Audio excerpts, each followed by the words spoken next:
Hi everybody,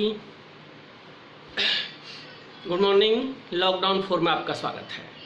दोस्तों, chemical kinetics lesson 4 का आज मैं लास्ट टॉपिक आरेखनीय सिद्धांत, सक्रियण ऊर्जा एवं संक्रमण अवस्था, transitional state, activational energy and Arrhenius concept पर डिस्कस करूँगा।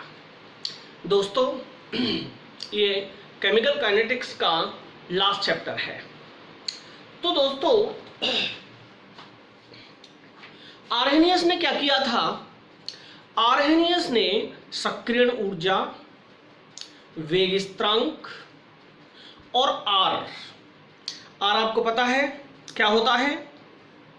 गैस स्थिरांक में संबंध स्थापित करने के लिए जो समीकरण बनाया था उसे कहा गया आर्हेनियस का सिद्धांत।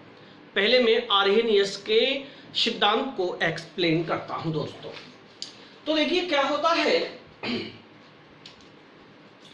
आर्हेनियस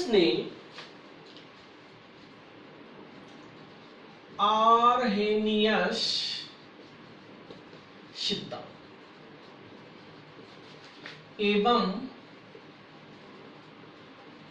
सक्रियण ऊर्जा, यह टॉपिक मेरा पहला होगा। आर्हेनियस ने ताप एवं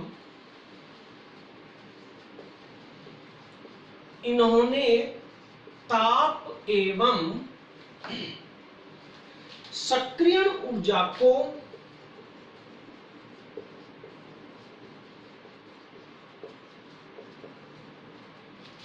वेग नियतांक के साथ निम्न सूत्र द्वारा संबंधित किया। K बराबर A अपॉन RT, कुछ जगह ये AE भी है।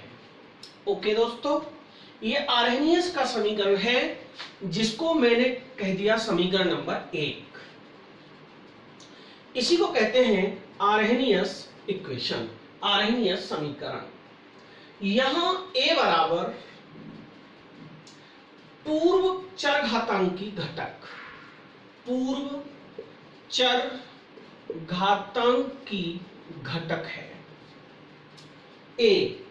यहां पर T बराबर ताप है, R बराबर गैस स्थिरांक है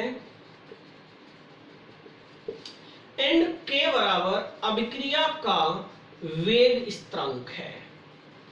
ओके दोस्तों, ये आप ठीक से समझ ही गए होंगे। ये इनमें संबंध है, इसे कहते हैं आर्हेनियस समीकरण। अब दोस्तों मैं आगे चलता हूं, आर्हेनियस समीकरण में मैं आगे बढ़ता हूं। इस समीकरण एक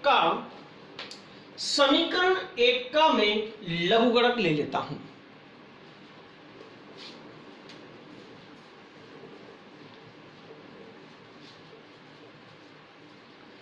क्या ले लेते हैं? इक्वेशन 1 का लॉग लेने पर, इसका हम लॉग ले लेते हैं। तो देखिए, नेचुरल लॉग K बराबर log n A EA upon RT, ये हो जाएगा दोस्तों। जो पावर होती है वो गुणा में आ जाती है, तो EA अपॉन RT ये तुम्हारा हो गया आर्हेनियस समीकरण का लॉग लेने पर। आप जानते हो कि log n बराबर क्या होता है? 2.303 लॉग होता है। ये हम आपको पहले बता चुके हैं। log n की ये वैल्यू होती है, तो क्या हो जाएगा, तो इसको हम लिख सकते हैं log k बराबर log a, यहां दोनों जगह log लगा दिया, माइनस, यहां भी माइनस था दोस्तों, माइनस EA अपॉन 2.303 ये वाला RT। ओके, ये हमने इसका क्या कर दिया, चरघातांकी लघुगणक को सामान्य लघुगणक में रूपांतरित कर दिया गया है। ओके दोस्तों, अब इसमें से मैं ऐसे भी लिख सकता हूं, या log k बराबर EA अपॉन 2.303 RT को दर्शाने के लिए 1/t भी लिख सकते हैं, कोई फर्क नहीं हुआ, प्लस log a, ये माइनस साथ में चल ही रहा है। ओके दोस्तों, ये हो गया आपका इक्वेशन नंबर 3। बस मैंने क्या कर दिया, आप देख रहे हैं log a को मैं उधर ले गया हूं और ये 1/t लिख दिया है। मुझे 1/t की जरूरत पड़ेगी आगे, इसलिए मैंने ये लिख दिया है।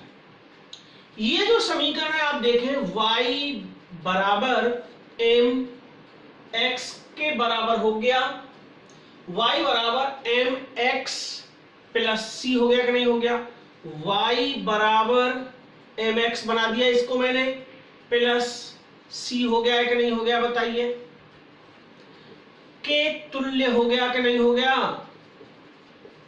ये वाला जो समीकरण 3 है, y बराबर mx प्लस c के तुल्य हो गया।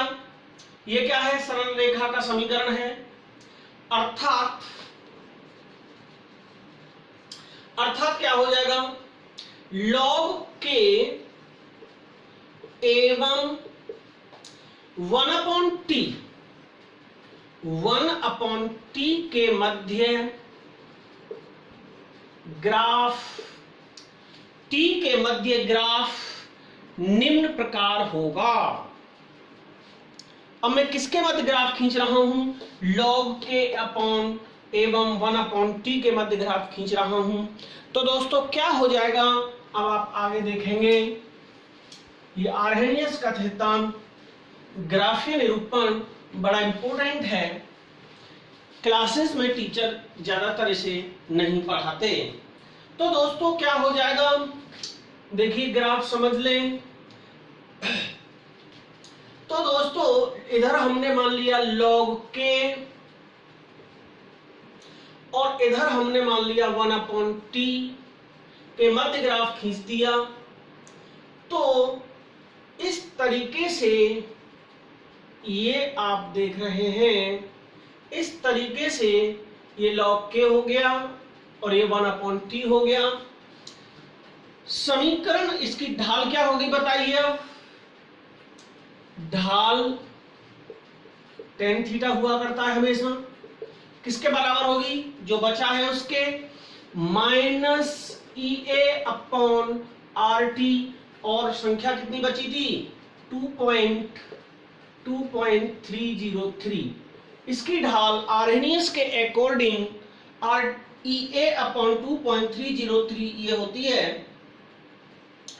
और इसकी अब सक्रियण ऊर्जा क्या हो जाएगी बताइए दोस्तों, EA बराबर हम निकालें, सक्रियण ऊर्जा कहते हैं EA को, ये किसके बराबर हो जाएगी बताना मुझे, जल्दी बताओ। अरे बेटा इसी को कर दो मल्टीप्लाइकेशन, तो ढाल गुणा RT 2.303 हो जाएगी कि नहीं हो जाएगी, RT गुणा 2.303। इस आर्हेनियस के सिद्धांत से सक्रियण ऊर्जा हम ढाल गुणा RT गुणा 2.303 से हम सक्रियण ऊर्जा की गणना कर सकते हैं। ओके दोस्तों, अब मैं आगे चलता हूं।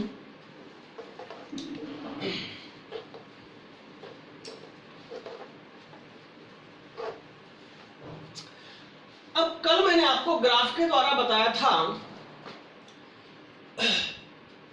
कि जो हमारी जो सक्रियण ऊर्जा होती है जिसे EA बोलते हैं, ये किसके बराबर होती है? थ्रेशोल्ड एनर्जी TH देहली ऊर्जा माइनस ER, मतलब देहली ऊर्जा माइनस अभिकारकों की ऊर्जा। ये होता है, अब देखिए ये आपको मैं इसके द्वारा 1 सेकंड में समझा देता हूं। Reactants are started then products are made, this is reactant, this is called, आपको मैंने बताई थी, this is called energy of reactants, इसी को मैंने कल कहा था HR। ओके दोस्तों, इसको मैंने कहा था एनर्जी ऑफ प्रोडक्ट HP या EP, इसको कहा था कि नहीं कहा था? ये आपको पता है दोस्तों, ये क्या है? ये है एनर्जी बैरियर। एनर्जी बैरियर क्या होता है? किसी भी अभिकारक को उत्पाद बनाने के लिए, प्रोडक्ट प्रोड्यूस करने के लिए एक मिनिमम एनर्जी रिक्वायर्ड होती है, एक न्यूनतम ऊर्जा की आवश्यकता होती है, जिसे एनर्जी बैरियर बोलते हैं। तो दोस्तों केवल रिएक्टेंट में इतनी होती है। अब इसको एनर्जी बैरियर को पार कराने के लिए ये हमें यहां से यहां तक, ये जो यहां से लेकर के और यहां तक ये जो देख रहे हैं, इसी को कहते हैं एक्टिवेशन एनर्जी। ये क्या होती है? एक्टिवेशन एनर्जी क्या होती है? ये एक्सटर्नल बाह्य ऊर्जा होती है जो रिएक्टेंट को एनर्जी बैरियर पार कराने के लिए लगाई जाती है। यह सक्रियण ऊर्जा होती है। तो दोस्तों अभिक्रिया जो वेग होता है, हमेशा याद रखना, अभिक्रिया का जो वेग होता है वो ऑलवेज व्युत्क्रमानुपाती होता है सक्रियण